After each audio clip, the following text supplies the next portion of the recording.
Então, bom, vamos para o nosso último tópico aqui, né, nessa segunda aula de técnicas especiais, né, para poder se obter o potencial eletrostático de alguma situação da eletrostática, que é o tópico da expansão em multipolos, ou também conhecida como expansão multipolar. Qual que é a ideia? Né? A expansão em multipolos ela é uma das técnicas que é bem a cara da física. Né? E quando eu digo que é bem a cara da física, é porque, de uma maneira geral, os físicos gostam muito de obtenção, né, de soluções de equações ou de problemas utilizando o método de série de potência. Ou série de potência, ou série de Fourier, enfim, expansões em série, né, são muito corriqueiras na física. Né, e isso tem vários motivos. Né? O primeiro deles é pelo motivo óbvio de que nem sempre resolver as equações é simples. Né? Nem sempre é fácil a gente obter uma solução do problema que a gente está analisando. Quando a gente escreve uma solução em série, de uma maneira geral, a gente tem uma certa facilidade para poder obter o termo geral da série, e as soluções são obtidas mais facilmente. Além disso, um outro motivo, né, que as expansões em série são tão, né, úteis na física é porque em muitas situações a gente não precisa saber um valor exato. Né? Na maior parte das vezes, quando a gente analisa alguma solução específica, a gente normalmente está mirando em algum regime de uma maneira que esse regime tem uma resposta aproximada. E normalmente quando a gente pega uma série de potências, né, ou uma série de Taylor, enfim, uma expansão em série qualquer, de uma maneira geral a gente pode ver cada um dos termos como sendo uma aproximação sucessiva. Então sempre que a gente escreve uma função f como sendo uma soma de termos, né, uma expansão aqui em série, um termo de ordem 0, um termo de ordem 1, um termo de ordem 2 e por aí vai. Sempre quando a gente vai fazendo esse tipo de escolha, né, esse tipo de solução na física, a gente pode ver exatamente essas soluções como sendo uma forma de você refinar a sua solução. Olha, a minha solução é aproximadamente a ordem 0. Se você quer refinar um pouquinho mais, tem um pouquinho mais de precisão, você soma o próximo termo. Um pouquinho mais de precisão, você soma o próximo termo e por aí vai. Então, né, é muito útil principalmente por conta disso. Porque às vezes a gente não precisa do resultado exato. Às vezes a gente está num regime que o resultado aproximado ele é útil. E aí, por conta disso, né, a expansão em série se torna maravilhosa, porque a gente só precisa de alguns termos da série. Né? E aí, claro, né, a expansão em multipolos é um exemplo de série exatamente nesse contexto da eletrostática. E é um tipo de série que tem uma interpretação física bem interessante. Né? Por isso que é um dos tópicos aqui. E, inclusive vai ajudar, né, também a gente ter uma perspectiva de como é que a gente pode encarar uma distribuição qualquer de cargas, ok? Então, bom, a expansão em multipolos, ela parte de uma das soluções gerais que a gente viu para o potencial eletrostático. Né, como eu comentei com vocês, a gente viu que, dado uma certa distribuição de carga qualquer, ok, com uma certa densidade ρ, a gente viu que a gente pode escrever o nosso potencial quando essa distribuição de cargas ela é localizada, ela não se estende até infinito, como sendo 1 sobre 4π ε0 integral de ρ dv dividido por r. Certo? Que era qual a ideia? Bom, a gente vai pegar esse cara, a gente vai fragmentar ele, né, e usar o princípio da superposição. Em um ponto aqui, né, a gente vai pegar cada um desses caras, né, cada um dessas cargas, dessas partições que a gente fez, né, que pode ser aproximado por uma carga pontual. Esse cara daqui define uma distância r. E o que a gente vai fazer a gente vai pegar exatamente o valor da densidade aqui, multiplicar pelo volume pequenininho dessa partição que a gente fez, vai ter aproximadamente, né, vai ter exatamente o que a gente chamaria de um dq, que é a carga que está contida nesse pedacinho infinitesimal, joga nessa expressão e faz a soma em todos esses caras. Então, né, a expansão em multipolo ela é baseada nesse cara. Né? E ela é baseada nesse cara e na premissa de que, como eu já deixei claro para vocês também ao longo desse curso, em muitas situações calcular essa integral não é trivial. Né? Eu acho que eu não preciso dizer que quando a gente começa a colocar distribuições de carga muito absurdas, distribuídas em volumes muito absurdos, essa integral ela fica bem difícil de ser calculada. Já que ela fica bem difícil de ser calculada de uma maneira exata, a gente pode perguntar, será que eu posso escrever essa expressão daqui em termos de uma série? Né? Será que eu posso escrever esse cara daqui em termos de uma série para poder pegar cada vez mais uma aproximação mais refinada do meu problema? Porque às vezes eu não quero pegar a solução exata. Imagina o seguinte, imagina que você tem uma distribuição de carga qualquer.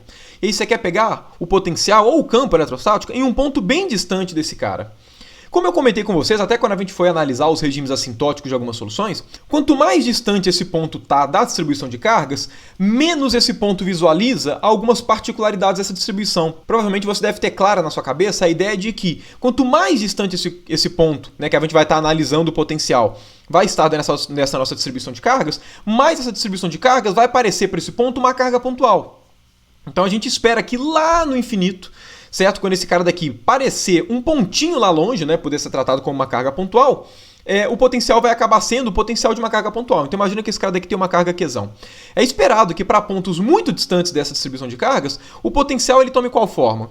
1 sobre 4π ε0, carga dessa distribuição dividido pela distância. E por que isso? Porque quanto mais distante, olha só, o vetor R de cada ponto da distribuição para cá, quanto mais distante o ponto está, mais esses essas linhas todas vão ter sempre o mesmo tamanho, vão ter sempre o mesmo R de distância, ok? Quando o ponto está bem perto, né, quando a gente está perto das distribuições de carga, esse cara daqui realmente, né, o R, ele muda dependendo do ponto que você está analisando, até de forma considerável, né? Porém, quanto mais distante você está, mais isso vai ficando indiferente. E é exatamente por conta disso que a gente tem, né, na nossa intuição, que lá longe, esse cara daqui vai ser visto somente como uma carga pontual. Mas aí, vamos fazer o raciocínio claro. Se lá longe, né, lá tendendo a infinito, o potencial ele é visto como de uma carga pontual. E quanto mais perto a gente está, menos ele é visto como de uma carga pontual, você deve concordar comigo que no meio do caminho deve ter uma gradação. Ok? Como é que ele começa? À medida que eu vou pegando um ponto lá longe, que ele se comporta como uma carga pontual, à medida que eu vou analisando pontos um pouquinho mais perto, como é que esse potencial ele é corrigido? Porque beleza, lá longe ele se comporta como uma carga pontual. Mas se eu aproximar um pouquinho, vai mudar um pouquinho, certo? Pode ser que tenha uma ligeira correção aqui. Que correção que é essa? E se eu vou aproximando mais, como é que eu preciso corrigir esse potencial para que ele fique aproximadamente correto? E é exatamente essa a ideia da expansão em multipolo, ok? Ela vale, né? Se você pega os infinitos termos, né, a soma infinita da expansão, ela é a solução exata, mas assim como qualquer expansão, ela é muito útil, principalmente para que a gente possa pegar regimes aproximativos, ok? E bom, primeira coisa que eu gostaria de deixar claro, né? Então eu falei com vocês, a gente vai usar exatamente essa ideia, né? Essa solução do 1 sobre 4πε0, integral de ρ dividido por r dv. Só que a gente vai mexer nesse cara para ver exatamente como é que esse cara pode ser escrito em termos de uma série, ok? Para a gente tentar depois também interpretar cada termo dessa série, que é exatamente a expansão em multipolo. Para isso, né, obviamente, a gente tem que deixar essa expressão de uma maneira um pouco mais trabalhável matematicamente. E eu dei até uma ideia para vocês de como é que a gente faz isso, né? Lá nas primeiras aulas de eletrostática. Qual que é a ideia? Bom, imagina então, né, que a gente tem uma distribuição de cargas quaisquer, que eu vou representar aqui por esse corpo qualquer, e ele tem uma certa densidade ρ de cargas, né, ao longo desse cara. Aí, imagina que eu quero pegar o potencial nesse ponto daqui, ok? Eu quero calcular o potencial nesse ponto P. Toda vez que a gente vai calcular qualquer problema, como eu comentei com vocês, a gente precisa colocar um sistema de coordenadas. E como é que foi o padrão que eu coloquei, né? Como é que foi a convenção que eu falei com vocês? A convenção que a gente usou foi a seguinte. Bom, primeiro, vamos colocar o sistema de coordenadas em algum lugar, ok? Então, sei lá, vamos colocar ele aqui. E no caso dessa expansão em multipolo, o importante é que você sempre coloque o sistema de coordenadas em algum ponto, pelo menos que esteja na proximidade desse cara. Então, bom, dado que eu coloquei aqui o nosso sistema de coordenadas, x, y, z, o que a gente faz é o seguinte, como é que a gente faz para calcular, na prática, essa expressão? Bom, primeira coisa que a gente faz, não sei se vocês se lembram, mas a gente definiu dois vetores, né? Que era o vetor r e o vetor r'. Né? O vetor r é o vetor que indexa o ponto que a gente está querendo calcular, certo? É só se você voltar lá atrás na eletrostática, se você não tiver lembrado. Então, o vetor r é esse vetor daqui, certo? É o vetor que indexa, que caracteriza o ponto que a gente está querendo calcular. Então, esse aqui é o vetor r. E aí, no caso, para a gente poder fazer essa conta daqui, o que a gente faz? Né? A gente particiona esse cara todo, né, em diversos volumes pequenininhos e tudo. Aí, imagina que na hora, né, de particionar, aqui ficou com um pequeno volumezinho, que é esse cara daqui, ok? Ele ficou com um pequeno, esse cara daqui tem um certo dV, ok? Um volume infinitesimal, e por consequência ele vai ter uma carga dq ali dentro, ok? Igual a gente sempre fez. Como é que a gente fazia para calcular o potencial, né? Aquela ideia, a gente pega esse cara, né? A gente indexa, né, esse cara daqui no ponto pelo vetor r cursivo, ok? Essa foi a definição do vetor r cursivo.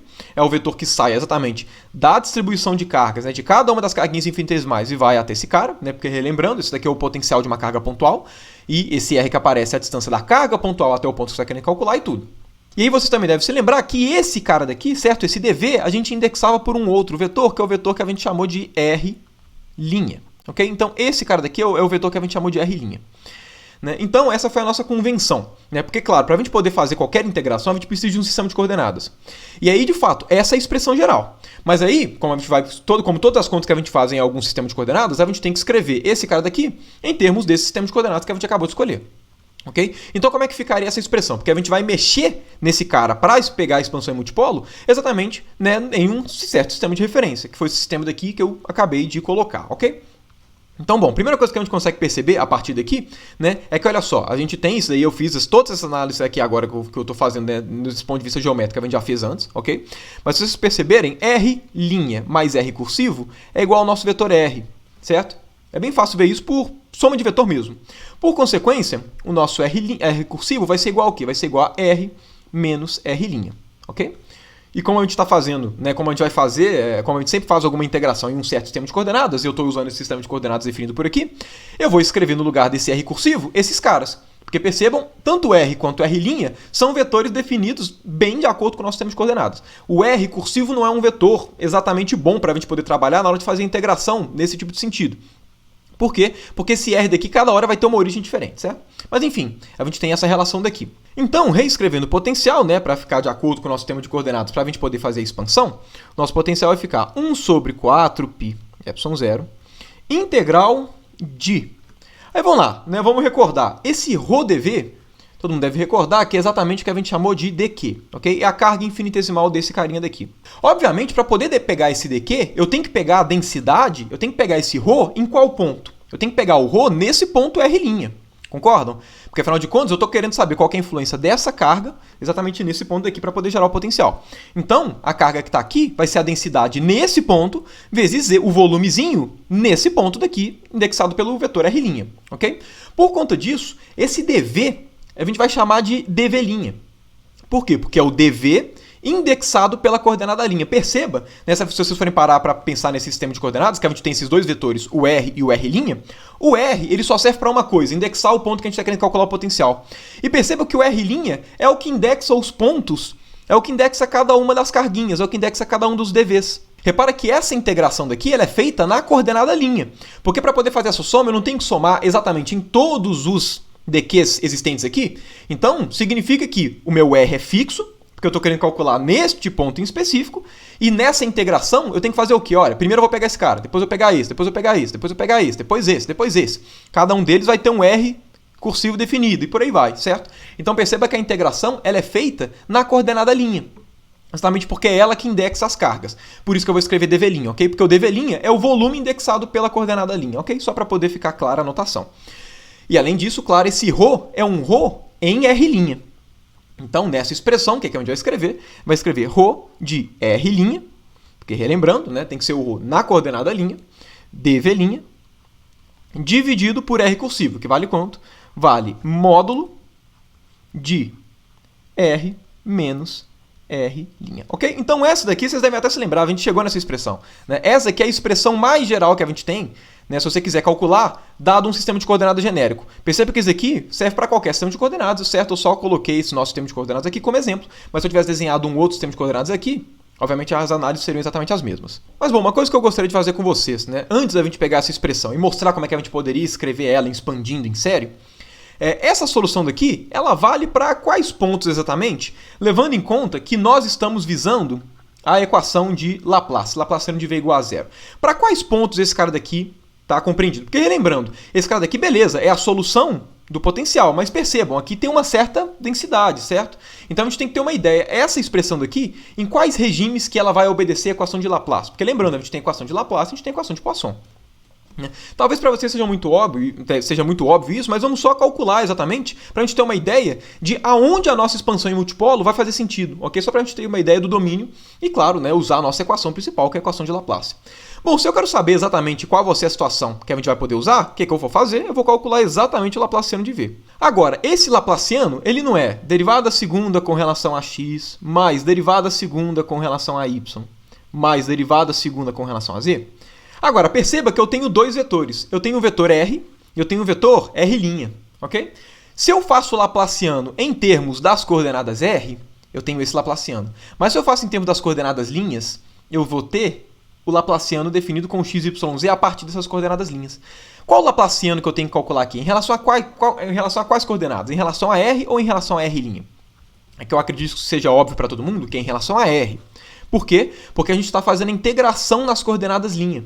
Então, essa nossa expressão, esse nosso potencial daqui, certo? Esse cara daqui que a gente está calculando, né? Esse cara daqui é um V de R, certo? A coordenada R' ela é uma coordenada muda, é uma coordenada da integração. Então, obviamente, se eu estou calculando Laplaciano de V, eu vou calcular com relação ao sistema de coordenadas, né? A partir das coordenadas R, ok? Então, esse cara vai ser quanto? 1 sobre 4π ε0 Laplaciano dessa expressão. Agora, essa expressão aqui é uma integral, mas ela não é uma integral nas coordenadas linha? E o meu Laplaciano não é um Laplaciano em termos das coordenadas sem linha?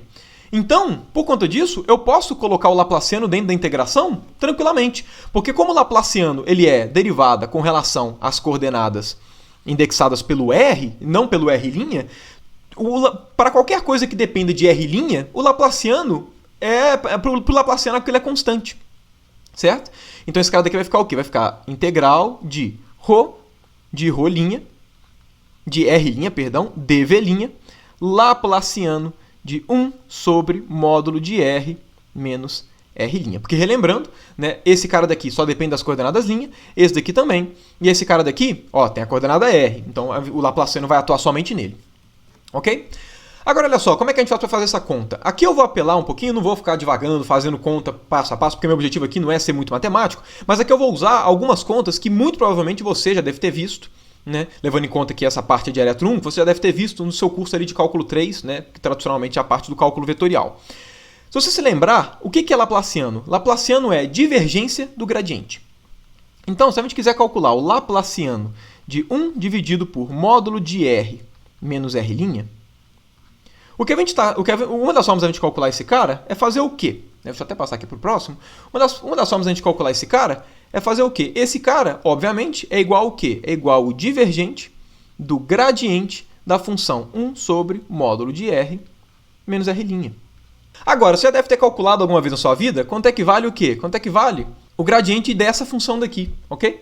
Até porque esse cara daqui não é exatamente 1 sobre r, e 1 sobre r não é a dependência do potencial, e gradiente do potencial não está relacionado ao campo elétrico. Enfim, né, usando aqui os seus conceitos de cálculo vetorial, né, aqui só passando rapidamente, esse cara daqui, ele passa para a gente o resultado dessa parte, ela é menos 1 sobre r menos r' ao quadrado na direção r, ok? Esse cálculo é bem simples, né? Enfim, não vou fazer aqui, né, mas fica a sugestão para fazer se você não consegue, se você não, enfim, se você nunca fez esse cálculo na vida. Então, na prática, o que a gente tem que calcular é o quê? É a divergência desse cara. Divergência de menos 1 sobre, né? Aí aqui, r menos r' ao quadrado. R. Aqui tanto faz se eu coloco parêntese ou se eu coloco módulo, ok? Porque o que é um vetor ao quadrado? Um vetor ao quadrado é ele vezes ele. Agora, módulo de um vetor ao quadrado é a mesma coisa que ele vezes ele. Então, tanto faz se eu coloco em módulo ou se eu coloco desse jeito, ok? A gente tem esse cara daqui. Agora, se você forçar a lembrança, provavelmente você já fez essa conta alguma vez na vida, num curso de cálculo, ou pelo menos já ouviu falar dela. Essa conta aqui é uma das contas que sempre cai em prova, porque é um dos exemplos em que você tem que tomar cuidado na hora de tirar a divergência e tudo, mas enfim, se você fazer essa conta daqui, você vai ver que o resultado dela vale menos 4π delta de Dirac de r menos r', ok? Eu estou só comentando isso aqui para vocês, ok? Mas essa conta vale isso. Não é difícil de se verificar, ok? Você pode fazer a conta na marra e tudo, verificar, né? A partir desse resultado, a gente chega o quê? A gente chega que o Laplaciano de v que a gente tinha aqui, ele era o quê? Ó? 1 sobre 4π epsilon 0. Então, vamos lá. 1 sobre 4π epsilon 0. Integral de ρ de r' dv'. E aqui vai ficar o quê? Tinha o Laplaciano desse cara. A gente acabou de ver que o Laplaciano desse cara vale quanto? Menos 4π delta. Então aqui vai ficar menos 4π. E aqui o nosso delta de r menos r'. Ok? Olha só que maravilha. 4π corta com 4π. Esse menos eu vou jogar aqui para fora. E reparem como é que fica essa integral. Essa integral daqui ela não fica. Integral de ρ de r'. Delta de r menos r'. dv'. Aqui é simplesmente usar a propriedade da delta de Dirac da filtragem, ok? Aqui a gente tem função, aqui a gente tem uma função em um ponto r', delta de r menos r', sendo que a integral está sendo feita em linha. Esse cara daqui vai ser quanto? Pela propriedade de filtragem mesmo da delta, definição da delta de Dirac, esse cara daqui vai dar ρ de r, certo? Exatamente. Né? Só vai dar diferente de zero exatamente quando r for igual a r'. Por conta disso, qual que é a conclusão que a gente chega? Laplaciano de v vale quanto? Vai valer menos esse cara daqui, menos ρ de r, dividido por epsilon 0. Olha só que interessante, a equação de Poisson. Né? E também não podia ser outra coisa, né? Afinal de contas, é a equação do potencial. Mas perceba que por conta disso, a gente já tem uma ideia de quais são os pontos que a gente vai poder fazer a nossa expansão em multipolo que leva em conta, né, exatamente uma equação de Laplace, né? Já que esse capítulo, né, essa segunda aula, ela leva em conta exclusivamente as análises de equação de Laplace. Que é o seguinte, a equação de Laplace é igual a zero. Quando é que esse cara daqui é igual a zero? Esse cara daqui é igual a zero para ρ igual a zero. Agora, você pode chegar e me perguntar, mas Felipe, se ρ for igual a zero, significa que eu não tenho carga nenhuma, eu não tenho densidade, certo? Então, ou seja, então eu não tenho nem potencial, não tenho nem campo, isso não está meio esquisito? E a resposta é, obviamente, não. Aqui a gente tem que pensar o seguinte, o Laplaciano de V é um operador aplicado a uma função, e esse cara daqui é uma função do espaço. O Laplaciano de V ele tem um valor para cada ponto do espaço. Isso significa que as análises que a gente vai fazer, que são exatamente os regimes onde a equação de Laplace vale, vão ser pontos em que a densidade vale zero. Ou seja, a nossa expansão em multipolo, a ideia que a gente vai fazer, ela é válida, por exemplo, para esse ponto daqui. Certo? Por quê? Porque qual que é a densidade de cargas nesse ponto? A densidade de cargas é zero, ele está no vácuo, ok? O ρ ele é igual a zero em toda essa região fora, mas ele é igual a zero aqui dentro. O que significa? Significa que para toda essa região do lado de fora, Laplaciano de V realmente é igual a zero. Mas para essa região de dentro, não. Para essa região de dentro, Laplaciano de V não é igual a zero. Então, isso tudo só para poder mostrar de que só para poder deixar claro de que as análises que a gente vai estar fazendo, principalmente nessa aula 2, de técnicas especiais, é toda do lado de fora. Que é exatamente onde a equação de Laplace vale, ok? Então tudo isso aqui que eu fiz foi só para que você visse realmente, na marra, calculando na marra, que esse cara daqui é a solução geral da nossa equação, ok? Da equação de Poisson. Então, quando eu cheguei e falei assim, qual que a gente ia trabalhar com a equação de Laplace, talvez alguns de vocês se perguntassem, mas por que a gente já não pegava a solução direta da equação de Poisson? Tá aqui a solução da equação de Poisson. Acabei de mostrar que essa é a solução geral da equação de Poisson. Acabei de mostrar. Mas enfim, tudo isso aqui para poder mostrar, só para, enfim, deixar claro, de que esse cara daqui realmente respeita as equações que a gente está trabalhando, obviamente, e para deixar claro exatamente quais vão ser os regimes que a gente vai trabalhar, que é do Laplaciano igual a zero, ok? Enfim, que são exatamente os pontos aqui no vácuo.